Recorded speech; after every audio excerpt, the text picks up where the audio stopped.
নমস্কার বন্ধুরা, গানে গানে রান্নার চ্যানেলে সবাইকে স্বাগত। আর আজকের আমি আপনাদের সাথে শেয়ার করব নতুন একটা রেসিপি, পটলের ধোকা।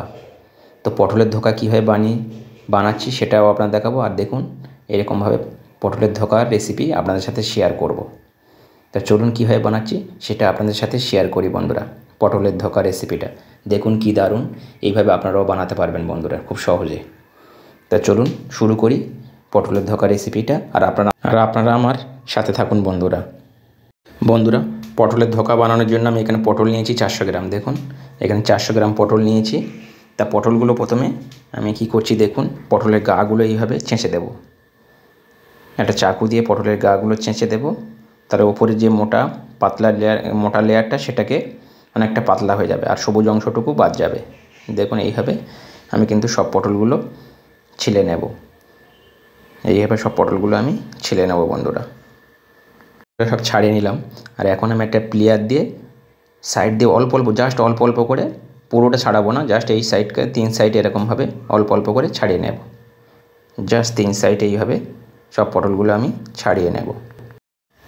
দেখুন বন্ধুরা, পটলগুলো আমি সবগুলো এইভাবে গা দিয়ে অল্প করে কেটে নিয়েছি। আর এখন একটা গ্রেটার নিয়েছি, আর গ্রেটারের সাহায্যে এটাকে গ্রেট করে নেব।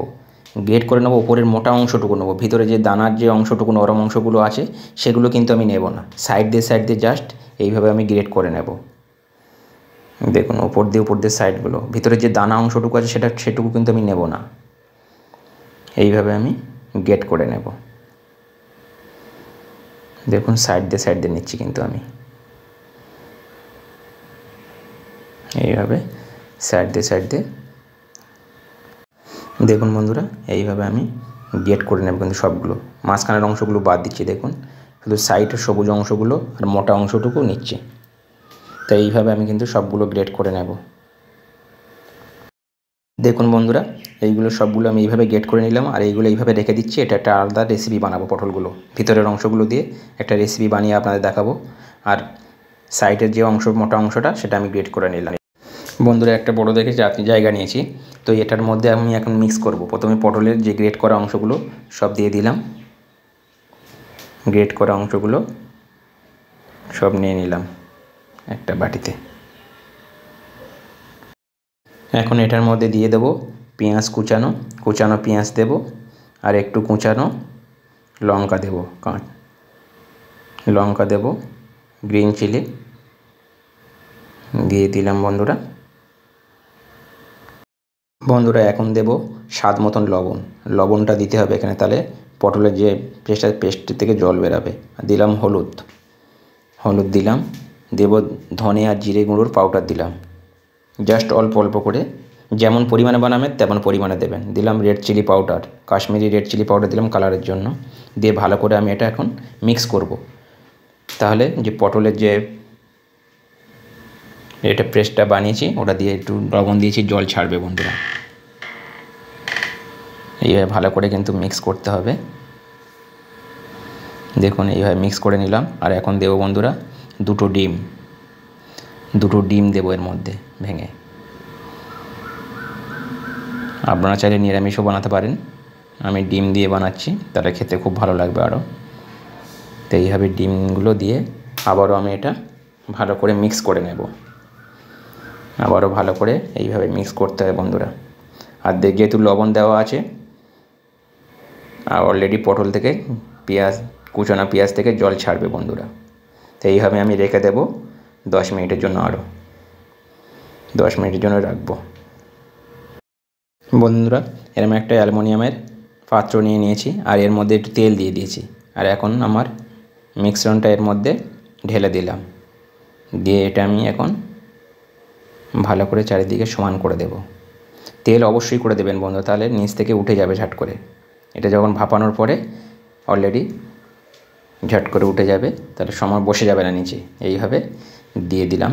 দেখুন এইভাবে দিয়ে আমি এখন এটাকে ভাপিয়ে নেব। আপনারা গোল করে এটা ভেজে নিতে পারেন। আপনারা এটা না ভাপিয়ে আপনারা গোল করে ভেজেও নিতে পারেন। বন্ধু, আমি এখানে পাত্র বসিয়েছি, তার মধ্যে একটা জল দিয়েছি। জল দিয়ে এর মধ্যে একটা স্ট্যান্ড দিলাম। স্ট্যান্ডটা দিয়ে যে মিশ্রণটা রেডি করেছিলাম সেটা এর মধ্যে বসিয়ে আমি এখন ঢাকা চাপা দিয়ে 10 থেকে 15 মিনিট কি তার বেশিও লাগতে পারে আমি এইভাবে এখন এটাকে ভালো করে স্টিম দিয়ে ভাপিয়ে নেবো এটা বন্ধুরা। এখন দেখুন বন্ধুরা, এখন খুলে দেখব কেমন হলো। দেখুন একদম হয়ে গেছে মনে হচ্ছে। আমি এটা কাঠি নিয়েছি, কাঠিটা দিয়ে এইভাবে দেখব একদম পারফেক্ট হয়েছে বলে দেখুন লাগছে না কাঠির গায়ে। তো এইভাবে আমি দেখে নিলাম। তো এখন আমি এটা অফ করে দেব, অফ করে দিয়ে ঠান্ডা হতে দেব। তারপর এটাকে আমি ঢেলে পিস পিস করে কেটে নেব। আপনাদের দেখাচ্ছি বন্ধুরা কেমন হয়েছে পিস পিস করার সময় আবার দেখাবো। ততক্ষণে একটা কড়া বসিয়ে দিয়েছি আর আমি দিয়ে দেবো তেল পরিমাণ মতন। তেল দিয়ে আমি প্রথমে আলুটা ভেজে নেব। আমি আলু দিয়ে এই ধোকাটা রান্না করব বন্ধুরা। তেলটা গরম হয়ে গেছে বন্ধুরা, আর আমি কেটে রাখা আলুগুলো এখন ভেজে নেব। বেশি বড় করে নিই, একটা আলুকে ছোট ছোট টুকরো টুকরো করে নিয়েছি এইভাবে দেখুন। তো আমি এখন এটা ভেজে নেব ভালো করে। বন্ধুরা আলুটা দেখুন ভাজা ভাজা হয়ে গেছে, আমি একদম ভালো করে ভেজে নিলাম। প্রায় 60-70% সিদ্ধ হয়ে গেছে। তো তুলে নিলাম। বন্ধুরা এই তেলেই রান্না করবো, আর তেল দেবো না। তার মধ্যে দিলাম এলাচ, লবঙ্গ, দারচিনি, সব রকম গরম মশলা, একটা তেজপাতা দিয়ে দিলাম। দিয়ে জাস্ট একটু হতে দেব।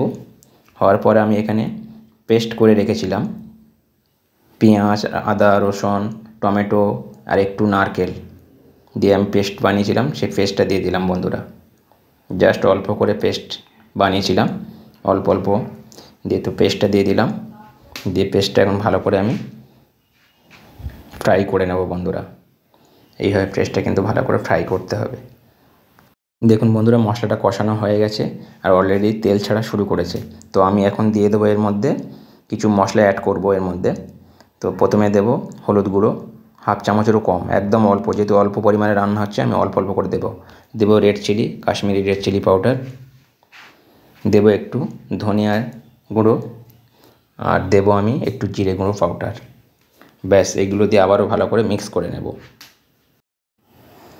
অল্প সময়ের মতন আমি এটা একটু জাস্ট একটু কষিয়ে নেব। এটা এইভাবে একটু কষিয়ে নেব।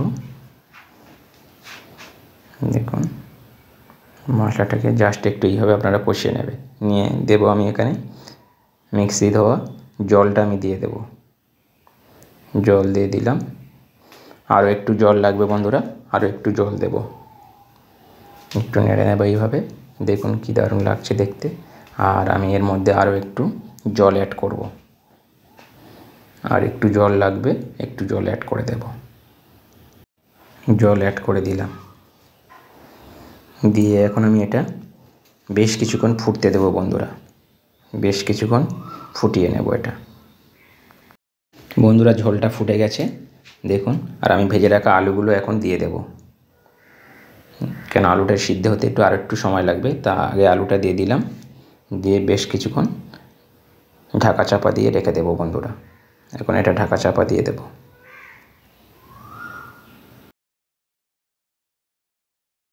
বন্ধু খুলে দেখব এখন কেমন হয়েছে।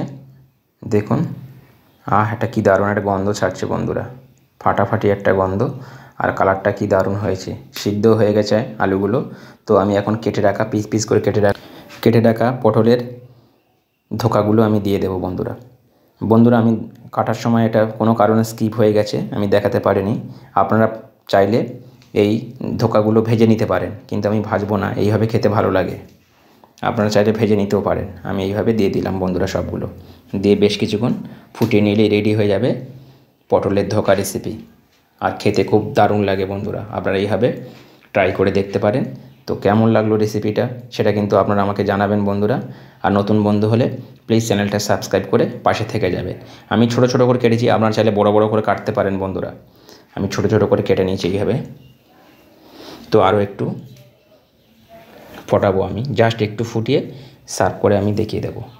তাহলে বন্ধুরা এইভাবে আপনারা পটলের ধোকাও বানাতে পারেন খুব কম সময়ে।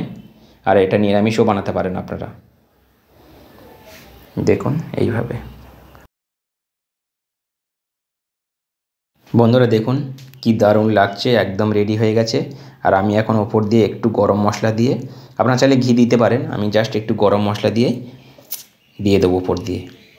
আর গরম গরম ভাত দিয়ে বন্ধুরা কি দারুণ যে লাগে পটলের ধোকা। তো আমি একটু গরম মশলা দিলাম, দিয়ে আমি এখন গ্যাসটা অফ করে দেবো বন্ধুরা। তাহলে আজকের মতন বিদায় নেই, সবাই ভালো থাকবেন, সুস্থ থাকবেন বন্ধুরা। বাই বাই, টাটা বন্ধুরা। সবাই ভালো থাকবেন, সুস্থ থাকবেন। আবার নতুন রেসিপি নিয়ে আপনাদের সাথে শেয়ার করব। আপনারা সবাই ভালো থাকবেন।